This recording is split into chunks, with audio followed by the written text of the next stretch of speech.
Breaking. The football world is absolutely shaking right now, and what I'm about to reveal will blow your mind. Shedeur Sanders, the quarterback, who was literally buried at fourth string just days ago, has just pulled off one of the most stunning comebacks in NFL camp history. We're talking about a rise so dramatic that veteran coaches are saying they've never seen anything like it in 15 years of professional football. But here's the thing that's got everyone's attention. This isn't just about football skills. There's something deeper happening here, something that separates champions from everyone else. And by the end of this video, you'll understand exactly why Shedeur Sanders might be the most dangerous quarterback in the league right now. I've been covering the NFL for years, and I've never seen a story unfold like this. From being completely written off to becoming the talk of every sports show in America, this is the kind of transformation that legends are made of. Stick around, because what happened in practice today changes everything. Let me paint you a picture of just how insane this transformation has been, because when I tell you the details, you're going to understand why the entire Browns organization is buzzing right now. Just 72 hours ago, Shedeur Sanders was running with the fourth team. Not third, not second, fourth.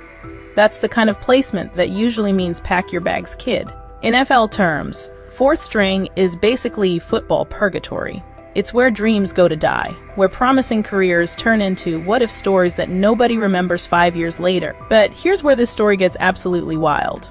During today's mini-camp session, and I'm getting this directly from multiple sources inside the facility, something shifted. The energy changed. The coaches started paying attention in a way they hadn't before. Picture this scene. It's a crucial move the ball period. These are the moments that separate the pretenders from the contenders. The coaching staff is watching every throw, every decision, every leadership moment. And then it happened. They made a decision that nobody saw coming. Shedeur Sanders got the call to run with the second team. Dillon Gabriel, the third-round pick, the guy everyone expected to be the future, got bumped down to third string. Let that sink in for a moment. In the span of 3 days, Sanders leapfrogged from fourth to second, passing not one, not two, but three quarterbacks ahead of him. Mary Kay Cabot, who's been covering the Browns longer than most of us have been watching football, called this move stunning. When a veteran reporter who's seen everything uses that word, you know something special is happening. This isn't just about reps or practice squad politics. This is about a young man who refused to let circumstances define his destiny. But here's what makes this story even more incredible and why I believe this is just the beginning. The way Sanders handled being fourth string tells you everything you need to know about his character. While others might have complained, while others might have demanded trades or thrown tantrums, Sanders did something different. He used that adversity as fuel. And that mindset, that champion's mentality, is exactly what caught the attention of some of the biggest names in sports. Because when Stephen A. Smith starts talking about your mental toughness on national television, you know you've got something special.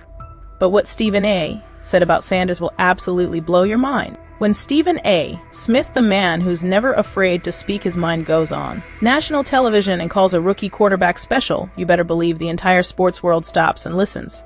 Stephen A. doesn't hand out compliments like candy. This is the same man who's torn apart established veterans, who's called out superstars, who's never hesitated to tell the brutal truth about players who don't measure up. So when he dedicates segment time to praising a fifth-round pick who was just running with the fourth string, that's not just commentary, that's a statement. Here's exactly what Stephen A. said, and I want you to listen to every word. This kid's mindset puts him ahead of the pack. It's not just about throws and stats anymore. It's about leadership, presence, and that untamable will to win. Shedeur Sanders is showing he has it all. Think about those words for a second. Untamable will to win. That's not language Stephen A. uses lightly. That's the kind of description reserved for players who have that special something, that X factor that can't be taught, can't be coached, and can't be faked. But Stephen A. went even deeper than that.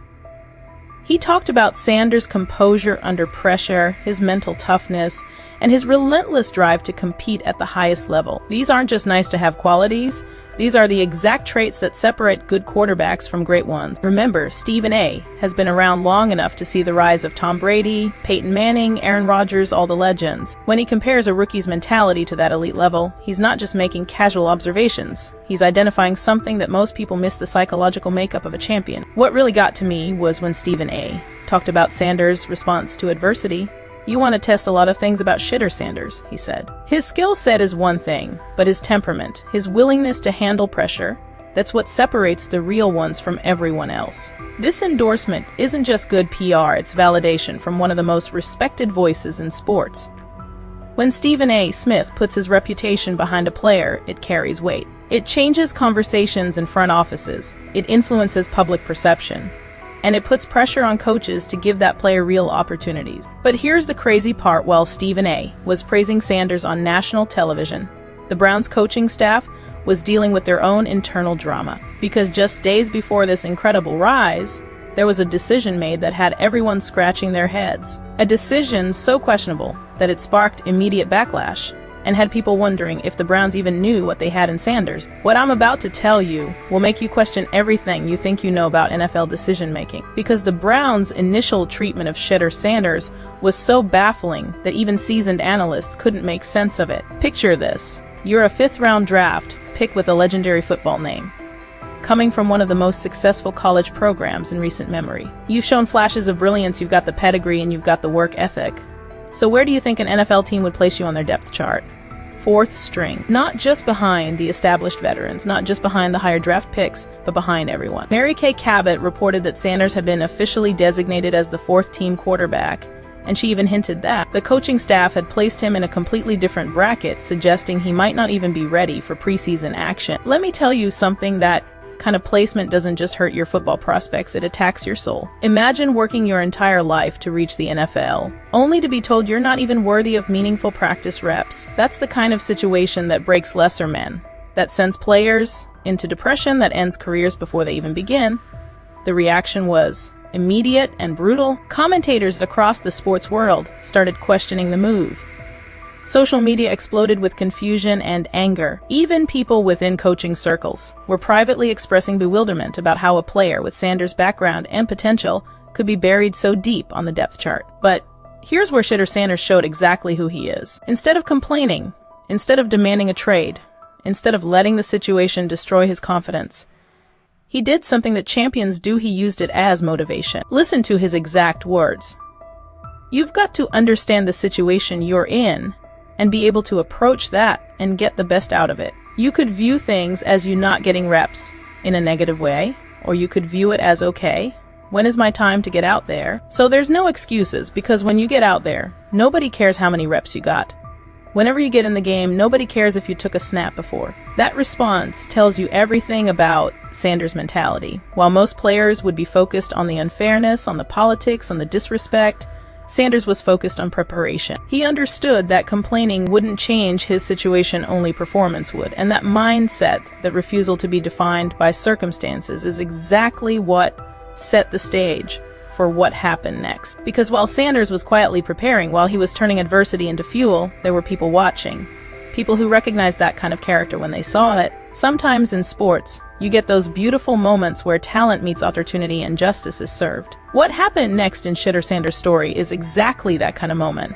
And it's got some of the biggest names in football demanding that he get the respect he deserves. LeSean McCoy, a man who's played at the highest level, who's seen championship caliber talent up close, went on national television and made a statement that sent shockwaves through the football world. He looked directly into the camera and said, "Nobody can say anything bad about Shedeur. He's that good." Let me repeat that. He's that good. Coming from a former NFL star, that's not just praise. That's a declaration. That's McCoy putting his reputation on the line and telling the world that Sanders has elite-level talent. But McCoy didn't stop there. He made an argument that had everyone nodding their heads. Let these guys get equal reps playing with the #1 wide receivers, playing with the #1 tight ends. Let them see what that feels like, the speed going against the #1 defense. This is exactly what every fair-minded football fan was thinking. How can you properly evaluate a quarterback if you're not giving him the same tools and opportunities as everyone else? It's like asking someone to paint a masterpiece, but only giving them broken brushes. Then James Jones stepped up and said what everyone was thinking, but nobody had the courage to say, if these boys are doing good, why keep looking backward? Why keep placing Joe Flacco and Kenny Pickett above them? Jones wasn't just talking about Sanders, he was talking about a fundamental problem in the NFL. The tendency to stick with familiar names instead of embracing fresh talent. The fear of change that keeps teams mediocre instead of allowing them to become great. If these two rookies go out there and they play well in preseason, Jones continued, eliminate them. I'm just eliminating them. He was talking about the veterans, about clearing the path for the future. That's the kind of bold thinking that championship organizations embrace. And here's the beautiful part: McCoy's wish came true. Sanders did get promoted to the second team. The fairness he was advocating for actually happened. It's like watching karma work in real time, seeing talent and character finally get the recognition they deserve. What makes this story so powerful is that it's not just about football, it's about justice. It's about a young man who refused to be broken by unfair circumstances, who kept working when others would have quit, who earned his opportunity through pure determination and skill. But the most incredible part of this entire story is what Sanders has done with his opportunity. Because getting promoted to second string is one thing, but what he's shown in practice, the way he's handled the pressure, the leadership he's displayed, that's what has people saying this might just be the beginning of something truly special. Let me tell you what we've witnessed here, because this isn't just a football story. This is a masterclass in how champions are made. Shedeur Sanders went from fourth string to second string in just 3 days. He earned endorsements from Stephen A. Smith, LeSean McCoy, and James Jones. He turned the biggest adversity of his young career into the fuel for his greatest triumph. But here's what makes this story truly special. It's not about the NFL politics or the depth chart drama. It's about a young man who understood that your circumstances don't define you. Your response to them does. When faced with being buried on the fourth string, Sanders didn't complain, didn't make excuses, didn't give up. He got to work. This is the kind of story that reminds us why we love sports. It's about more than just games and statistics. It's about character, perseverance, and the beautiful moment when preparation meets opportunity. Sanders didn't just get promoted, he earned his promotion through pure determination and skill. And here's the thing, this is just the beginning. If Sanders continues on this trajectory, if he keeps showing this level of composure and skill, we might be witnessing the rise of Cleveland's next franchise quarterback. The gap between him and the starting role is narrowing every single day. So what do you think? Are you buying into the Shedeur Sanders hype, or do you think it's too early to get excited? Do you believe he's earned his shot at the starting position, or should he continue to prove himself with the second team? Drop your thoughts in the comments below. I want to hear if you think Sanders is the real deal, or if this is just a hot streak.